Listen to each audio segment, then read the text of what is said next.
La bacteria Helicobacter pylori está presente en el estómago y también prácticamente en la mitad de la población mundial, y Costa Rica no se escapa de esto. La estadística es bastante alta en nuestro país. Más del 60% de ticos tienen esta bacteria en el estómago. Y lo peor de todo es que muchas veces no nos damos cuenta de su presencia y esto puede generar desde úlceras estomacales hasta complicaciones un poco más serias. ¿Qué comer cuando se tiene esta bacteria? Cuando de repente usted ha sido diagnosticado con esta bacteria, es una de las grandes preguntas que muchas personas se hacen. Por eso invitamos a la nutricionista Arika López para que ella nos diga cuáles son los alimentos indicados al tener esta bacteria y cuáles son los que usted del todo ni siquiera tiene que ver, porque podrían más bien entorpecer todo el tratamiento en el caso de que lo esté llevando. Arika, qué gusto tenerte acá. Igual, muchas gracias por la invitación. Hagamos un pequeño repaso de la bacteria Helicobacter pylori, ¿verdad? ¿Por qué se adquiere?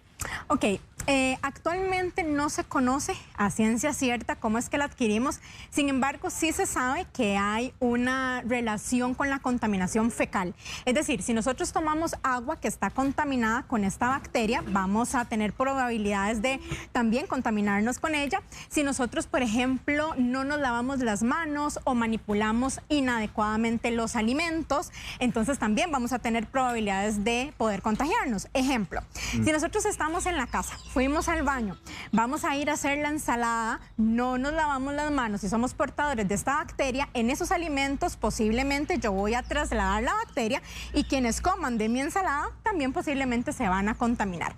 También está la probabilidad de que sea boca a boca, es decir, si mi pareja tiene la bacteria y me da un beso, entonces ahí hay probabilidades de que se transmita también.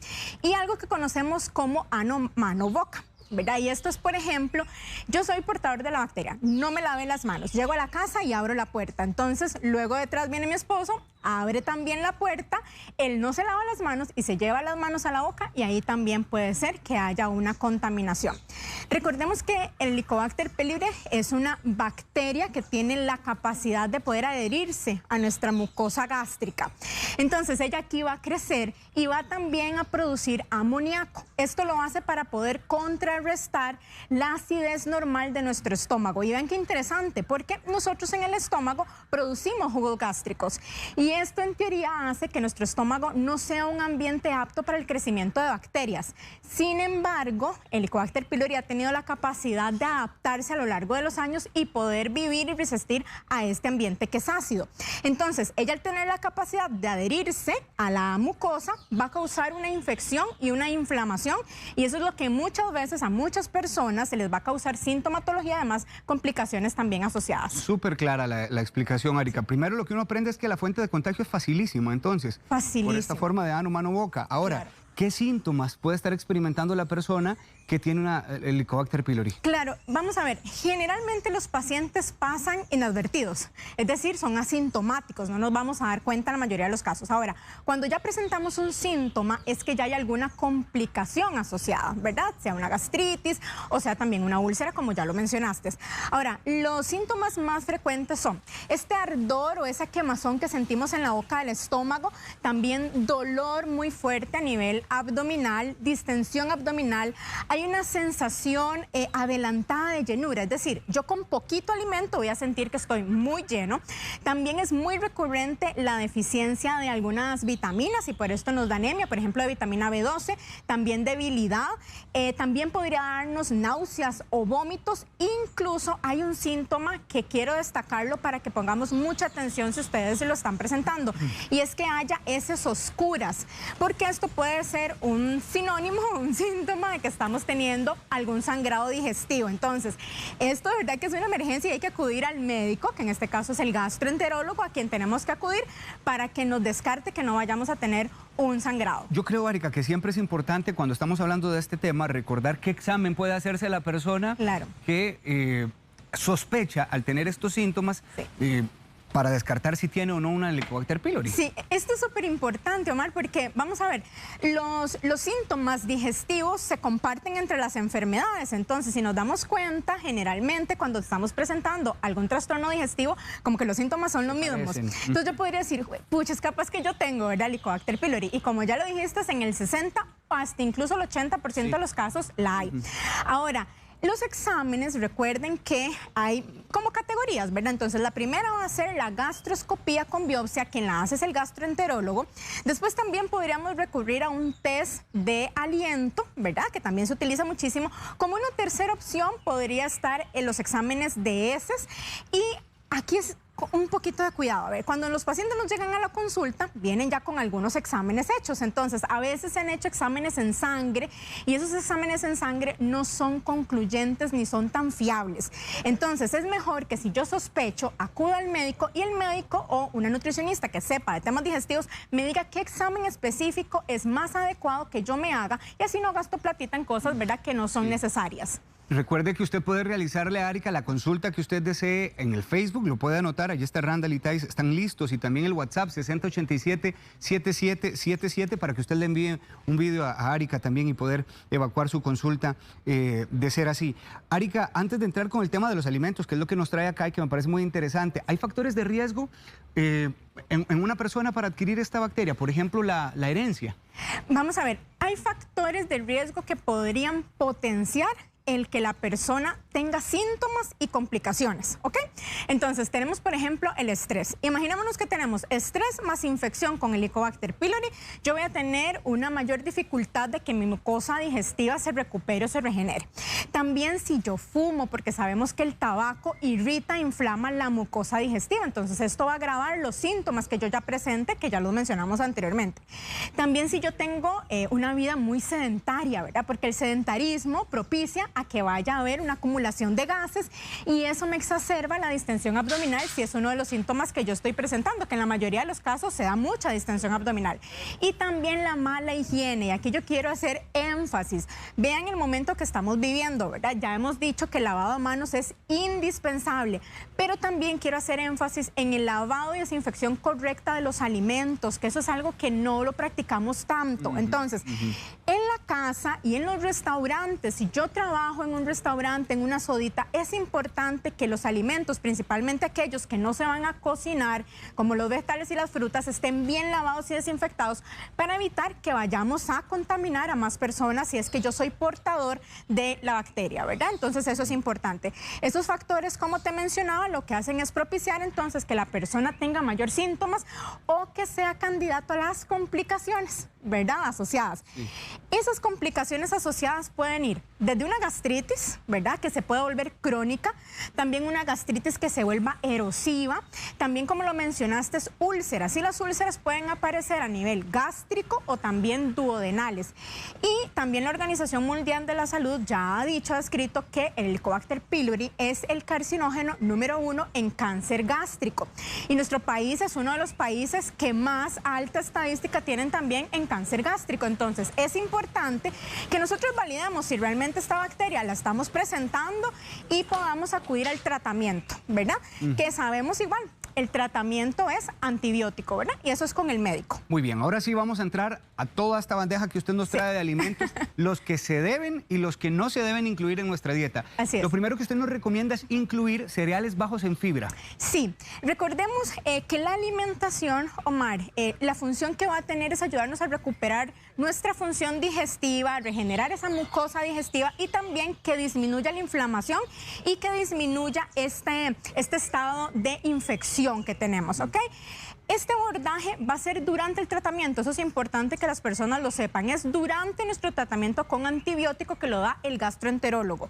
Y posteriormente, ya cuando nosotros sabemos o hemos descartado también por medio de exámenes que la bacteria ha sido ya eliminada de nuestro cuerpo, ahí comenzamos con la reintroducción. Entonces, en el caso de los cereales, ojo que la recomendación es bajos en fibra, ¿sí? No con cero fibra, ¿sí?, sino más bajos. Y eso es porque facilita la digestión. Entonces, por ejemplo, el arroz, la pasta, en este caso, aunque nosotros siempre los nutricionistas les recomendamos integrales, en este caso que sean blancos, ¿verdad? Incluso podríamos combinarlos si queremos ponerle un poquito más de fibra. También puré, ¿verdad? En el caso de las verduras harinosas como camote o papa, podemos hacerlo en puré para facilitarle a nuestro estómago la la digestión, ¿verdad? Para que esos alimentos ya vayan predigeridos y a la pancita le sea más fácil de trabajar, ¿verdad? No tenga que invertir tanta energía en ese procesamiento de los alimentos. ¿Puede ser de yuca, el puré también? Podría ser de yuca, nada más que la yuca es una verdura harinosa, las más fibrosas. Y aquí queremos reducir un poquito la fibra, ¿verdad? Para que el proceso digestivo sea más sencillo. Ahora, es importante mencionar que en el caso del pan, que sea tostadito, eso va a facilitar la digestión. ¿Por qué? Ok, cuando nosotros ponemos un cereal al calor, ¿verdad? Ese calor va a hacer que haya una ruptura del almidón y eso hace que sea de más fácil digestión. Entonces, pancito que sea tostado o incluso este tipo de galletas que son como unos crackers, ¿verdad? Sí. Eso también es muy apropiado. Ahora, nada más cuidar que no se nos vaya a quemar, ¿verdad? Porque eso sí que irrita la mucosa digestiva. Ahora, en el caso de leguminosas, yo prefiero dejarlas para una segunda etapa. ¿Por qué en una segunda etapa? Porque generalmente a algunos pacientes les da un poquito de flatulencia. A ver, los alimentos per se no generan gases, pero si yo tengo un alboroto y hay un pleitecillo de perros en el estómago, ahí sí me va a generar un poquito de malestar. Entonces, mejor ya los vamos a comentar en una segunda etapa. Bien, Arica, nos vamos a una pausa comercial. Claro. Que me quedé pensando en todo lo que usted traía. Claro. Está buenísima esta entrevista. Arica López nos habla de qué es lo que debemos comer y qué no cuando está la Helicobacter pylori presente. Pausa y regresamos. Y sí, estamos hablando con Arica López sobre lo que se debe comer y lo que no cuando se tiene el diagnóstico de una bacteria Helicobacter pylori en el estómago. Y nos fuimos a la pausa y Arica nos va a desarrollar la segunda comida que se recomienda, que son carnes blancas. Así es, sí. Recordemos que este es un protocolo de alimentación de protección gástrica o de fácil digestión. Por eso lo que vamos a preferir son carnes que sean blancas. Entonces, por ejemplo, pollo, pescado. En el caso de carnes rojas, es preferible que sea ternera, que es un poquitito más suave. Y también, si pues no podemos conseguir ternera, podríamos utilizar carne molida, pero así con 0 grasa, lo más bajita en grasa posible, ¿ok? En el caso del huevo, lo importante aquí es iniciar con la clara porque se puede procesar mejor, es decir, a nivel digestivo es más tolerable. Entonces, después de que ya hemos ido avanzando en esa tolerancia, ahí sí podemos ya incluir la yemita, ¿verdad? Cuando ya sintamos, eso sí, la medimos a tolerancia, vemos a ver qué tal nuestro estómago lo recibe, si lo digerimos bien, entonces podemos ya incluirla. Si no, es mejor esperar unos días más. Esto siempre en la mano con el nutricionista, por favor, ¿verdad? Cuando hacemos algunas restricciones de alimentos. ¿Existe una forma de cocinar las carnes de una manera particular como parte del tratamiento? Sí, muy importante pregunta también. Generalmente se aconseja que sean hervidos o al vapor, al horno, en papillote, que por ejemplo el pescadito podríamos hacerlo. Eso es muy sencillo, nada más lo envuelven en papel aluminio y lo meten al hornito y cuando se infle el papel, ahí está listo el pescadito, ¿verdad? También podrían cocinarse al microondas. Lo único es, por ejemplo, fritos no. O si lo vamos a hacer a la plancha, el cuidado de que no se nos vaya a quemar, porque ya dijimos que eso irrita la mucosa, ¿verdad? Otra cosa importante con las carnes es que, por ejemplo, cuando lo vamos a hervir, el pollo, ustedes han visto que se le hace como una espumita arriba al agua. Esa espuma hay que quitarla para que no irrite la mucosa también, ¿ok? Entonces, en el caso de carnes, eso porque recuerden que son necesarias, porque son aporte de proteína y también de vitamina B12, que ya mencioné que en estos casos es muy frecuente que se vaya a dar anemia por deficiencia de vitamina B12, porque hay complicaciones a nivel digestivo que impide que se absorba bien esta vitamina. Lo siguiente que usted recomienda son lácteos bajos en grasa. ¿Por qué? Así es, sí. Bajos en grasa y además también deslactosados, es decir, descremados y deslactosados. Y esto es para que se facilite la digestión, porque las grasas vuelven la digestión un poquito más pesada. Y lo que estamos intentando es que el estómago no tenga tanto trabajo para digerir. Entonces, en el caso de la leche, que cumpla con ambos parámetros, ¿verdad? Que sea sin lactosa y sin grasa. En el caso del yogur, pueden consumirlo natural, pero midan la tolerancia, porque recuerden siempre además que muchas veces nosotros no nada más tenemos Helicobacter, puede ser también que tengamos intolerancia a la lactosa, ¿verdad? Y entonces yo tengo que medir si ese alimento lo tolero bien. Y en el caso del queso también puede ser un queso fresco o queso tipo cottage, que son los más suavecitos para el estómago. Cuando uno los encuentra en el súper o cuando andan en las compras y dicen light, ¿eso podría funcionar en este caso? ¿Aplica? No tanto, vamos a ver. El término light es que quiere decir que hay un 25% de reducción de algo. Hay que buscar si ese algo es grasa, porque podría ser un 25% de reducción en sodio. ¿verdad? Entonces no me va a servir. Si lo vamos a revisar y que tenga esta reducción, especifiquemos o busquemos en la tabla nutricional que vaya a ser grasa, lo que tenga una reducción importante, ¿verdad? Perdón, Arica, pero es que esto sí es importante. Claro. ¿Cómo sé yo que es bajo en grasa si en la etiqueta tal vez no viene aquí el especificado de bajo en grasa? Claro, recordemos que una porción de grasa en el etiquetado nutricional van a ser 5 gramos. Entonces se considera que es bajo en grasa cuando tiene menos de esa cantidad, cuando tiene menos de 5 gramos por porción de grasa. Y se considera que no trae grasa cuando viene menos de 1 gramo por porción. Eso ustedes lo revisan en la etiqueta nutricional, en donde dice información nutricional, ahí. Ok, esta parte que viene me gusta mucho y es el tema de los vegetales. ¿Usted también lo recomienda? Sí. ¿Cuáles vegetales? Sí, para este protocolo de alimentación lo importante es que consumamos vegetales que sean más apropiados para la digestión. Entonces, en este caso, por ejemplo, zucchini, zanahoria, remolacha. En el caso del tomate, que sea sin la pielcita y sin las semillas durante el tratamiento con antibiótico, ¿verdad? Ya luego vamos midiendo tolerancia, comernos el tomatito completo. Y la cebolla también. Aquí lo importante es que estos vegetales, que son los recomendados, estén siempre cocidos. No pueden consumirse crudos, ¿verdad? Y recuerden lavarlos y desinfectarlos bien antes de cocinarlos.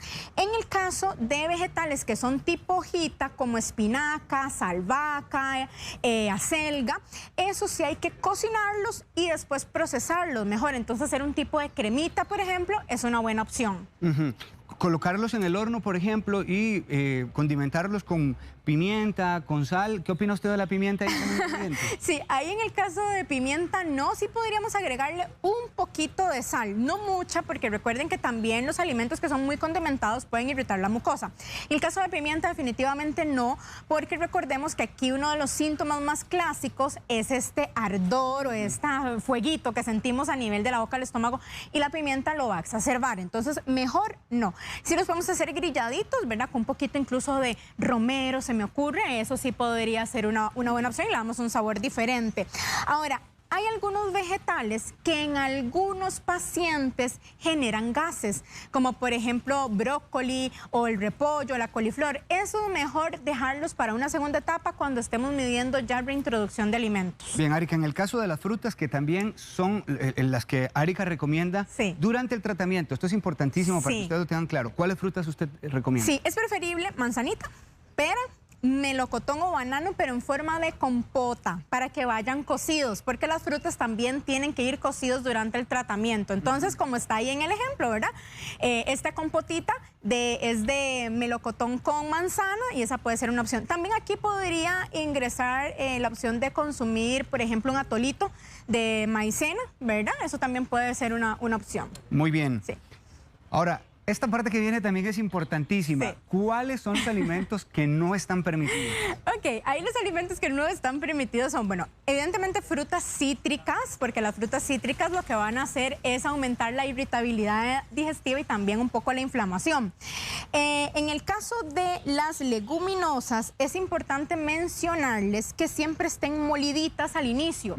Y si yo las voy a comer enteras, tengo que quitarles el pellejito, la cascarita, ¿verdad? Para poderlas digerir mejor. Ahora, definitivamente no alcohol, porque obviamente irrita. Entonces los fines de semana están censurados de momento. Café o té también, porque son bebidas irritantes. Las comidas rápidas, porque son altas en grasa, altas en sal y en condimentos, y eso nos va obviamente a irritar, y son además harinas refinadas, ¿verdad? Tampoco se recomiendan los alimentos que son muy ricos en azúcares, como queques, galletas, chocolate, pimienta y todo aquello que sean salsas o condimentos que vayan a hacer que nuestras comidas sean muy pesadas. Eso es preferible que no mientras estamos en la recuperación y en tratamiento. Aunque usted esté en la casa alargando su cara porque le van a quitar el café, por favor, haga caso. ¿En cuánto tiempo, Arica, ya un paciente puede notar un poco de mejoría cuando introduce este tipo de alimentación? Sí, la mejoría, y es una buena noticia, es que es rápido, porque generalmente los tratamientos, cuando es una cepa de las más comunes o más llevaderas, por decirlo de alguna forma, el tratamiento con antibiótico va a durar unos 7 días. Ahora, si es una cepa un poquitito más bravita, entonces ahí puede durar unos 15 días el tratamiento, ¿verdad? Siempre háganlo de la mano de el profesional en nutrición, porque hay que quitar algunos alimentos. Y recordemos que cuando eliminamos hay que sustituir por otros que tengan exactamente los mismos nutrientes. Arika, tengo aquí algunas consultas, así que las respondemos rapidito para ayudar a tanta gente que nos está escribiendo. Claro que sí. Por ejemplo, Ileana Camacho dice, ¿qué se puede hacer en el caso de que la persona que tiene la bacteria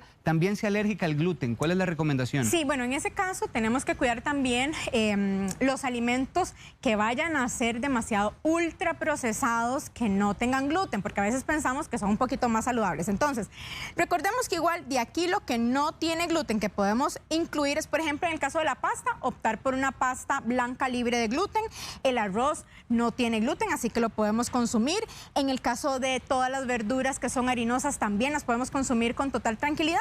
Y también las crackers de maíz, ¿verdad? Esas también son opción.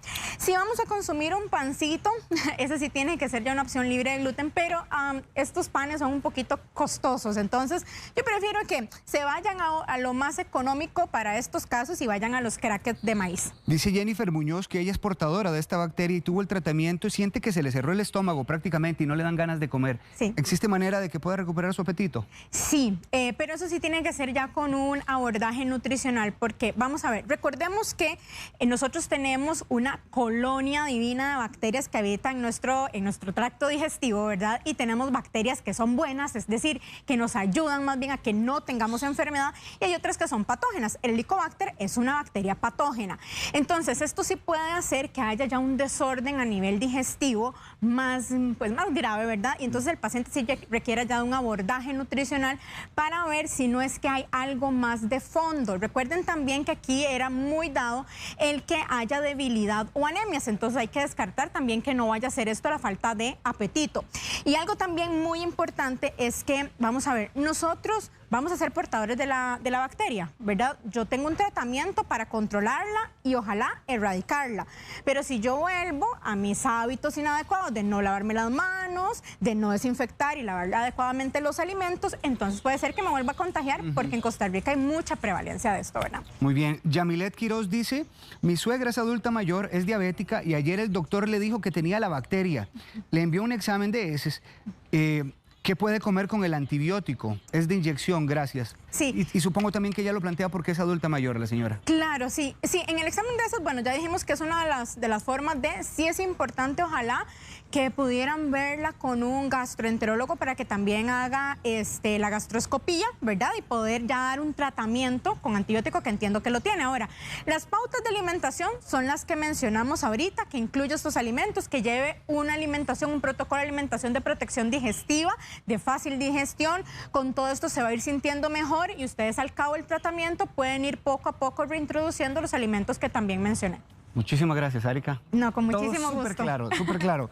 Arika López es nutricionista. Si usted desea contactarla, puede hacerlo a estos números que le voy a dejar: 2272-9455, también 8549-1481 y también 8714-9190. Uno de esos tres, usted estoy seguro que va a anotar sin problema. Y además, usted puede encontrar a Arika en Instagram como @doctora Arika_nutricionista. ¿Cierto? ¿Así? ¿Verdad? Así es. Y en Facebook, Bienestar, para que no se vayan a perder un poco. ¿Sí? Bueno, Arika López en Facebook, Bienestar. Sí.